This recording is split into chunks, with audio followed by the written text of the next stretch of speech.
Okay, welcome back to Star in a Million Live. Yes, live! We have Iba to say talaga, that over dito and mo talaga over. makikita ang tunay na galing. Totoo at ibang energy dito sa studio, no?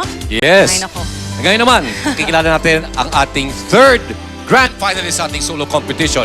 Pero sa kanya, kakaiba naman kanyang storya. Mga kaibigan, ang ating next finalist, actually, sumali ng minsan. Yes, yung tinatawag na wild card, Pero diba? natalo siya. Tapos nagkaroon ng wild card. At siya na ngayon ang nanalo dun sa wild card bets, di ba? Ilan tama. din ang sumali at nag-audition ulit.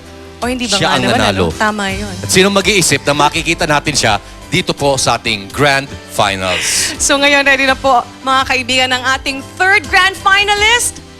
Please welcome Eric Santos.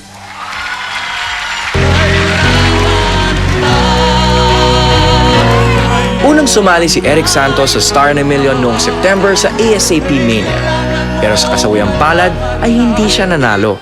Pero nung nagkaroon ng wild card, muling sumali si Eric at this time round, siya na ang nanalo at naging panghuling grand finalist to complete the Circle of 10. Grabe, ang saya-saya ko noon. Halos hindi ako makakanta dahil naiyak ako sa tuwa. Ngayong gabi, muling magbabakasakali si Eric at susubukan niya ang kanyang galing na abutin ang tagumpay, ang katuparan ng kanyang mga pangarap. And then I can do it. Grabe, ang dami kong pinagdaanan para makarating dito. Dati, sinasabi ng mga tao, hindi ako magaling kumanta at wala raw akong mararating sa pagkanta-kanta ko. Sabi nila, wala raw akong pag-asa sa Star in a Million. May isang time na gusto ko nga tumigil sa pagkanta pero ito talaga yung gusto kong gawin eh. Kaya nga nagpursige ako. Kung ang sinisigaw, ikaw ang lahat sa akin. Handang-handa na ang ating wildcard grand finalist. Sigurado akong you will go wild sa performance ng grand finalist number 3, Mr. Eric Santos.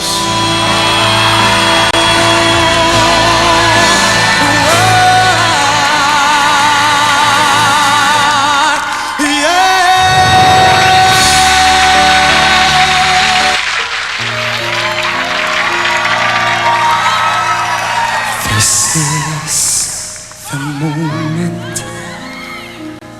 This is the day when I send all my doubts and demons on their way.